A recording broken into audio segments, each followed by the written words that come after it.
Olá, seja muito bem-vindo, bem-vinda neste canal. E nós estamos fazendo aqui a leitura do segundo livro de Reis. Se você quiser acompanhar, eu convido você a se inscrever no canal, se não for inscrito. Também deixa seu like, também clica ali no sininho para receber as próximas notificações das nossas próximas postagens, ok? Então, sem delongas, vamos para o conteúdo de hoje. Segundo livro dos Reis, capítulo 22. Josias, filho bom de um rei mau. Filho bom de um rei mau. No capítulo anterior nós vimos o filho mau, Manassés é mau, de um rei bom. Agora nós veremos Josias, filho bom de um rei mau. Josias tinha 8 anos quando começou a reinar e governou 31 anos em Jerusalém. Sua mãe se chamava Gedida, filha de Adaías, de Boscate.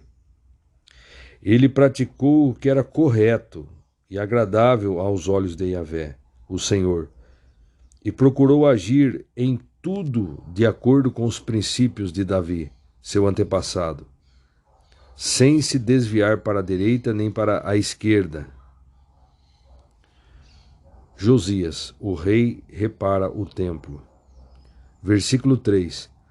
No 18º ano do seu reinado, o rei Josias mandou o escrivão e secretário pessoal Safã, filho de Azalias e neto de Messulão, à casa de Yahvé, mediante a seguinte ordem: sobe a Ilquias, o sumo sacerdote, para que confira o dinheiro que se tem trazido para o templo do Senhor, o qual os guardas da entrada têm recebido das mãos do povo.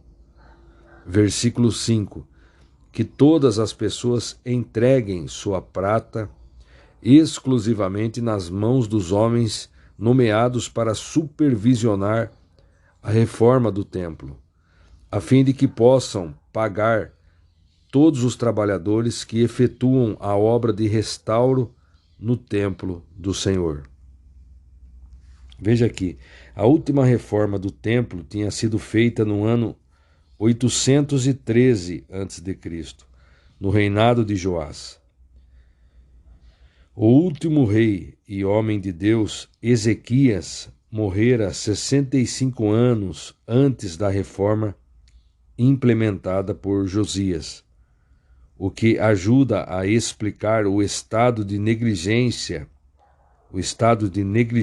da casa de Yahvé e o esquecimento da Torá, o livro da lei. É possível que o livro encontrado seja apenas uma parte do Pentateuco, entre parênteses, Deuteronômio. Contudo, o que causou tanta emoção ao rei foi a expressa condenação à idolatria, um pecado que havia assumido terrível proporção nacional.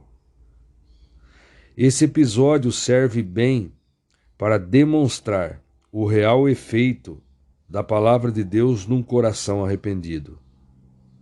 Afinal, é por meio da lei que vem o pleno conhecimento do pecado. Afinal, é por meio da lei que vem o pleno conhecimento do pecado. Romanos 3:20. Está escrito: portanto, ninguém será declarado justo diante dele, confiando na obediência à lei. Pois é precisamente por meio da lei que chegamos à irrefutável conclusão de que somos todos pecadores. A lei mostra o pecado. É por meio da lei que vem o pleno conhecimento do pecado, do que é pecado. Voltando aqui, as ações do rei evidenciam um verdadeiro arrependimento, o qual, antes de tudo, faz rasgar o coração e não as vestes. Comparar a reação de Josias com a de Jeoaquim diante das palavras de Sefer, rolo, entre parênteses, livro, escrito por Jeremias. Jeremias 36, 24. Continuando. Versículo 6. Então nós lemos, o versículo 5, a fim de que possam pagar todos os trabalhadores que efetuam a obra de restauro no templo do Senhor. Versículo 6, os carpinteiros, construtores e os pedreiros, e que comprem madeira e pedras lavradas com arte para restaurar a casa.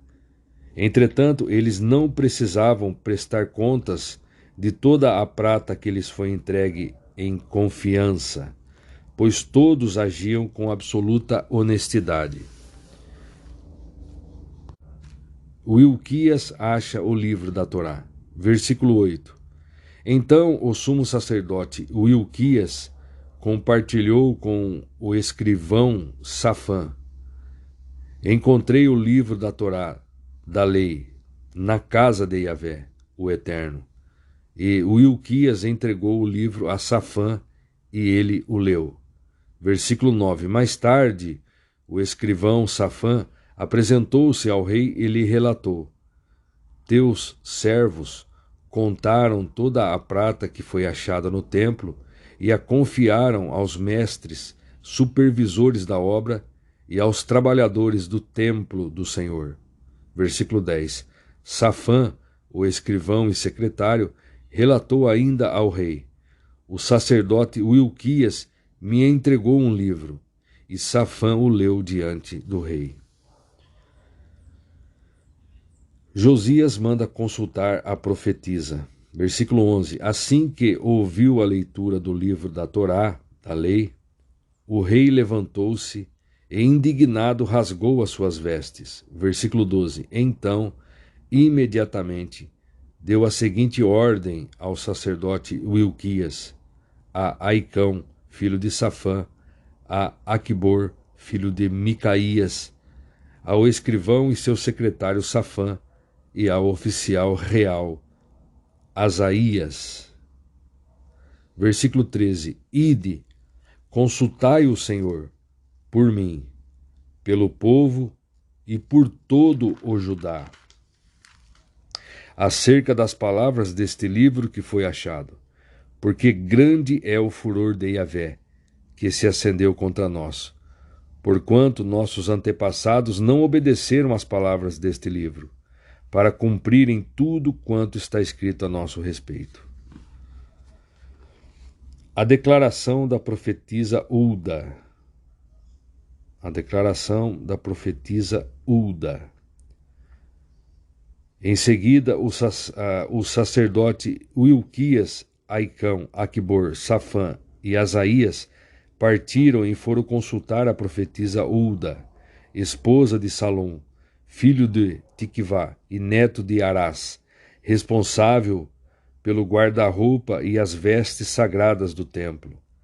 Naquela ocasião, ela morava na parte baixa de Jerusalém, um bairro novo que ali se formara. Então a profetisa lhes comunicou: Assim diz o Senhor, o Deus de Israel: Dizei ao homem que vos enviou a minha presença: Eis que isto declara Yahvé o Senhor: Eu trarei castigo sobre este lugar e seus moradores, de acordo com todas as palavras do livro que o rei de Judá leu. Porquanto me desprezam e queimaram incenso sagrado a outros deuses, provocando-me a ira por meio de todas as obras das suas mãos. O meu furor se acendeu contra este lugar e não se extinguirá. Versículo 18. E direis mais ao rei de Judá, que vos mandou para consultar o Senhor: Assim diz Yahvé, o Senhor, Deus de Israel: Quanto às palavras que ouviste, porque teu coração se moveu e te humilhaste na presença do Senhor, assim que ouviste o que declarei contra este lugar e seus habitantes, isto é, que se transformariam em escombros, destruição e maldição, e indignado rasgaste as vestes, pranteando teu arrependimento diante da minha pessoa. Também eu te ouvi, diz Yahvé o Senhor. Versículo 20, por isso eu te recolherei para junto de teus antepassados e encontrarás descanso e paz em tua sepultura. E os teus olhos não contemplarão o severo castigo que enviarei sobre este povo e lugar. Logo em seguida, aqueles emissários deram início à viagem de volta, levando a resposta ao rei. Veja aqui, eu vou ler parte do comentarista da King James Fiel. As declarações formais são típicas para um rei bom. Josias andou em todos os caminhos de Davi e não se desviou para a direita nem para a esquerda. Josias impulsionou a reconstrução da casa do Senhor. A Torá, ou livro da lei, provavelmente não estava totalmente perdida. Mesmo os samaritanos vinham preservando sua Torá por quase 100 anos. 17 e 28. Talvez as cópias disponíveis tinham sido guardadas da idólatra casa real anterior. Seja o que for que aconteceu, o rei desconhecia algumas prescrições da lei. O coração de Josias se abriu para Deus. Versículo 19.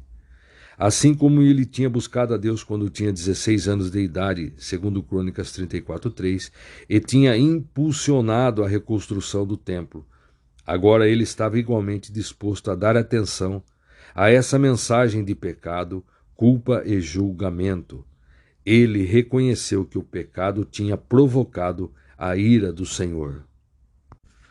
Apesar da falsa adoração geral que estava ocorrendo por toda a terra, uma verdadeira profetisa era conhecida e tolerada, assim como a apóstata Samaria tinha tolerado Eliseu.